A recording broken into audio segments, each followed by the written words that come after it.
मुझे याद नहीं आ रहा है मैंने कहाँ पढ़ा था, लेकिन ये पढ़ने के बाद ना मुझे गुस्सा भी आया और हंसी भी आई। Actually, when you drive in India, you will get check the feelings. इसने लेफ्ट इंडिकेटर चालू किया। ओ गॉड, ये लेफ्ट मुड़ेगी, पर नहीं, इसका फेस तो राइट की तरफ है, ये राइट मुड़ेगी। ये खुदा, ये तो बीच रास्ते में लिपस्टिक लगाने के लिए गाड़ी रोकेगी। अब बताओ, ये भी कोई बात हुई? कभी हुआ ये आपके साथ?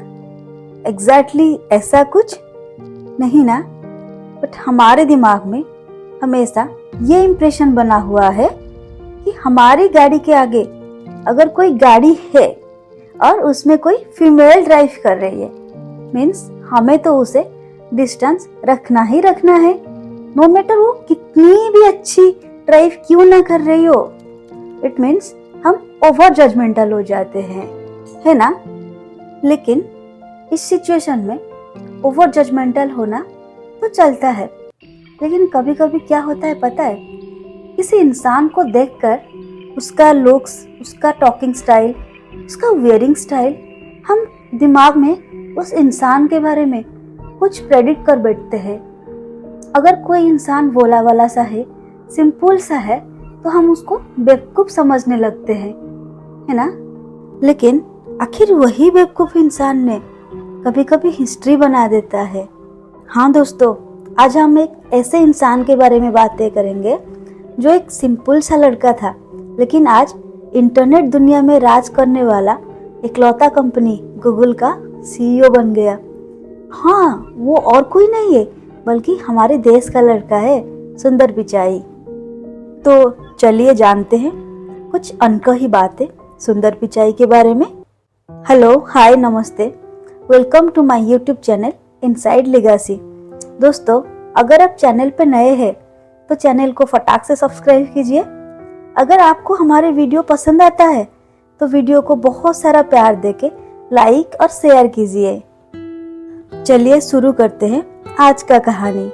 दोस्तों, ये था इंडिया का साउदर्न मोस्ट सिटी चेन्नई के बारे में, जिसमें रहते थे रघुनाथ पिचाई, जो कि एक जूनियर इलेक्ट्रिकल इंजीनियर थे, और उनकी वाइफ लक्ष्मी, जो कि एक स्टेनोग्राफर थे। दोस्तों, दोनों ही बहुत साफ दिल वाले थे और जिंदगी की राहों में कुछ खुशियां समेटने की कोशिश कर रहे थे। इसी दौरान उनकी लाइफ में एक खुशी आया। तो क्या है ये खुशी? चलिए आगे जानते हैं। दोस्तों, ये था 10 जून 1972। उसी दिन उनके घर में एक बेटा पैदा हुआ, जिनका नाम रखा गया पिचाई सुंदर राजन, जिसको आज पूरी दुनिया सुंदर पिचाई के नाम से जानता है। लेकिन पिचाई सुंदर राजन कैसे बन गए आखिर सुंदर पिचाई? चलिए आगे जानते हैं। दोस्तों, सुंदर पिचाई ने एक लोअर मिडिल क्लास फैमिली से पैदा होने के कारण वो जिंदगी को बहुत करीब से देखे थे। बचपन से इतना लग्जरियस लाइफ उनको नहीं मिला था जैसे कि वो टेक्नोलॉजी के साथ जुड़ सके। और दोस्तों, आपको पता है, जब सुंदर पिचाई ने 10 साल का ही थे तब उनके घर को पहला टेलीफोन आया, और उसी टेलीफोन को देखकर सुंदर पिचाई ने बहुत ज्यादा क्यूरियस और साथ ही साथ वो बहुत ज्यादा एक्साइटेड हो गए। लेकिन कुछ बात तो था उनमें, और जब उनका घर को पहला टेलीफोन ला गया तब वो बहुत एक्साइटेड होके अपना सारा रिलेटिव्स का कांटेक्ट नंबर याद रख लिए, क्योंकि उनके मेमोरी पावर बहुत ही स्ट्रॉन्ग था। फिर दोस्तों, सुंदर के घर को उनके पापा ने पहला स्कूटर लाए, और उसी स्कूटर में बच्चे को स्कूल छोड़ के आए, ताकि बच्चे भी खुश और पापा भी खुश, क्योंकि स्कूटर लाने के बाद उनके पापा का बहुत टाइम सेव हो गया। तो बच्चे सुंदर के दिमाग में एक बात तो घुस गया कि टेक्नोलॉजी एक ऐसा चीज है जो हमारे लाइफ को कंफर्टेबल भी बनाता है और हमारा प्रीशियस टाइम को सेव कर लेता है। इसीलिए तो टेक्नोलॉजी के तरफ सुंदर ने बचपन से ही अट्रैक्ट हो गए और अपने एकेडमिक कैरियर में इंजीनियरिंग प्रोफेशन को ही चूज किए। लेकिन दोस्तों, इंजीनियरिंग से पहले वो अपना स्कूलिंग जवाहर विद्यालय senior secondary school Ashok Nagar Chennai से कंप्लीट किए और 12th क्लास की पढ़ाई वो बानावानी स्कूल चेन्नई से कंप्लीट किए। फिर दोस्तों सुंदर ने इतना टैलेंटेड थे कि उनका 12th के बाद आईआईटी में सिलेक्शन हो गया और वो आईआईटी खड़गपुर में मेटालॉजिकल इंजीनियरिंग से बीटेक किए। दोस्तों इंजीनियरिंग पढ़ने तक भी सुंदर ने बहुत ज़्यादा सिंपल और इनोसेंट थे। चलिए उनके इनोसेंस का एक बात डिस्कस करते हैं। एक्चुअली जब सुंदर ने आईआईटी गए तब उनको बहुत दोस्त मिल गया वहाँ पे और सारे दोस्त ने एक वर्ड यूज करते थे। क्या है वो वर्ड पता है? आबे साला। इसको सुनकर ना सुंदर को कुछ समझ नहीं आया क्योंकि वो तो साउथ इंडियन थे। वो बोला कैसे समझ पाते इस वर्ड को।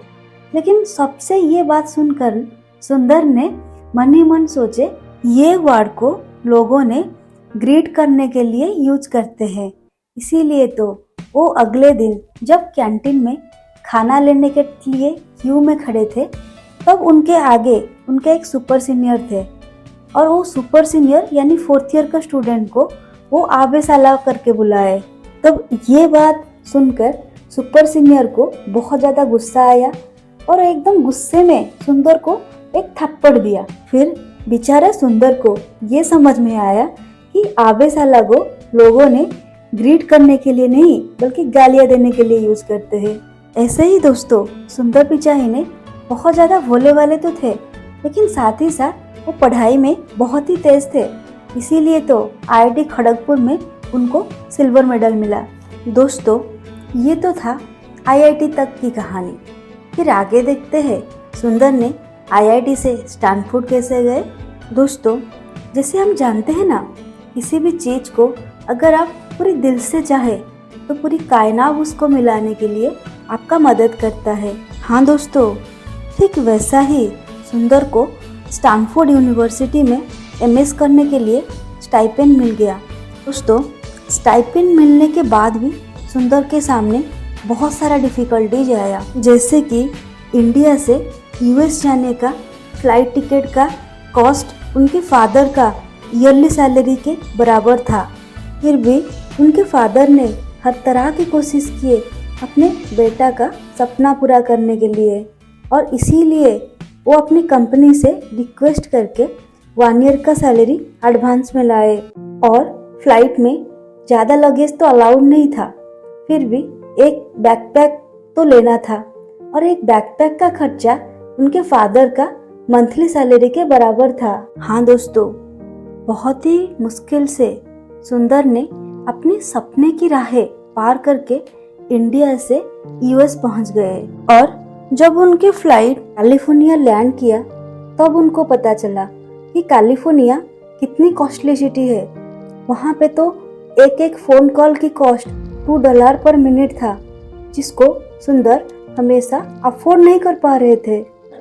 दुनिया की भीड़ में वो खुद को अकेले महसूस करने लगे और दोस्तों इसी दौरान वो बहुत मिस किए अपनी फैमिली को और फ्रेंड्स को और उनके गर्लफ्रेंड को जो आज उनकी वाइफ है, वो और कोई नहीं है अंजलि पिचाई। दोस्तों अब आगे देखते हैं सुंदर ने आखिर कैसे बन गए गूगल जैसे कंपनी का हिस्सा। एक्चुअली जिसी साल सुंदर पिचाई ने स्टैनफोर्ड यूनिवर्सिटी ज्वाइन किए थे उसी साल ब्राउज़र मोज़ाइक रिलीज हुआ था जो कि लोगों के बीच वर्ल्ड वाइड वेब और इंटरनेट को पॉपुलराइज किया और उसी साल ही लैरी पेज और सर्गी ब्रिन ने गूगल जैसे कंपनी को लॉन्च कर दिए थे। इसी 2 इंसिडेंट ने सुंदर पिचाई को मजबूर कर दिया अपने कोर्स को चेंज करने के लिए। फिर वो अपने अंदर ही अंदर सोचे नहीं मुझे तो गूगल का ही हिस्सा बनना है, क्योंकि दोस्तों हमेशा ये बोला जाता है ना बदल जाओ वक्त के साथ या फिर वक्त बदलना सीखो, मजबूरियों को मत कोसो, हर हाल में चलना सीखो, हर हाल में चलना सीखो। इसीलिए तो दोस्तों सुंदर पिचाई ने वक्त के हिसाब से खुद को बदल दिए। वो Wharton school of university of Pennsylvania से MBA कंप्लीट किए। दोस्तों पढ़ाई के बाद सुंदर पिचाई ने मैकिन्जी एंड कंपनी में मटेरियल इंजीनियर के रूप से ज्वाइन किए। फिर वो अपना स्किल को अपग्रेड करके 2004 में गूगल को एंट्री मारे। फिर दोस्तों सुंदर पिचाई ने गूगल ज्वाइन करने के बाद बहुत सारा प्रोडक्ट मैनेजमेंट सॉफ्टवेयर में काम किए, जैसे कि वो Google Chrome OS and Google drive development में भी काम किए। दोस्तों ये सब काम को सुंदर पिचाई ने सक्सेसफुली कंप्लीट करने के बाद फिर वो गूगल मैप और जीमेल के ऊपर काम किए। फिर 13 मार्च 2023 में एंड्रॉयड को गूगल प्रोडक्ट में ज्वाइन कर डाले। और जिसी तरह सुंदर पिचाई का लीडरशिप में गूगल ग्रो कर रहा था और उसी तरह माइक्रोसॉफ्ट ने सुंदर पिचाई के ऊपर नज़र भी रखा था। इसीलिए तो माइक्रोसॉफ्ट ने 2014 में सुंदर पिचाई को माइक्रोसॉफ्ट का सीईओ बनाने का प्रपोजल दिया। और ये जानकर गूगल ने सुंदर पिचाई का पैकेज ही बहुत हाई कर दिया, ताकि सुंदर पिचाई हमेशा गूगल के फॉर्म में ही काम करेंगे। दोस्तों इसी दौरान जब सर्गी ब्रिन और लैरी पेज ने अल्फाबेट इन का फॉर्म किए, तब वो सुंदर पिचाई को ही अल्फाबेट का सीईओ बना दिए। और 3 दिसंबर 2019 में जब लैरी पेज ने गूगल से स्टेप डाउन किए, तब सुंदर पिचाई को ही गूगल का सीईओ बना दिया गया। ऐसे ही दोस्तों बहुत ही सक्सेस पाने के बावजूद भी सुंदर पिचाई बहुत ही डाउन टू अर्थ थे, क्योंकि हमारे शास्त्र भी यही मानता है, अगाधम जल संचारे रोहितम नैव गर्भितः गंडूसम जलमात्रेण सफरी फरफरायते। ऐसे ही दोस्तों गवर्नमेंट ऑफ इंडिया ने सुंदर पिचाई को 2022 में पद्म भूषण अवार्ड में सम्मानित किया था, जो कि हमारे देश का 3rd हाईएस्ट सिविलियन अवार्ड है। और दोस्तों 2023 के रिपोर्ट के हिसाब से सुंदर पिचाई का मंथली सैलरी 176 करोड़ से भी ज़्यादा है, और उनका नेटवर्थ तो आजकल 10,800 करोड़ से भी ज़्यादा है। दोस्तों ये तो था हमारी देश का लड़का सुंदर पिचाई का सक्सेस का स्टोरी, जिनके पास एक दिन एक फ्लाइट टिकट खरीदने के लिए पैसा नहीं था, वो आज उनकी मंथली सैलरी में कई सारा फ्लाइट भी खरीद सकते हैं। दोस्तों ये तो था आज की कहानी, लेकिन आज की कहानी ख़त्म करते करते मैं हमेशा ये बोलूँगी, मुट्ठी में कुछ सपने लेकर भरकर जीव में आशाएं, दिल में है अरमान यही कुछ कर जाए। दोस्तों अगर आज का कहानी से आपको कुछ इंस्पिरेशन मिला और ये कहानी आपको पसंद आया, तो प्लीज़ इस वीडियो को बहुत सारा लाइक और शेयर कीजिए। अगर आप इनसाइट लीगासी चैनल में नए हैं तो चैनल को प्लीज़ सब्सक्राइब कीजिए। तो मिलते हैं नेक्स्ट वीडियो में, तब तक के लिए stay tune, take care, bye bye.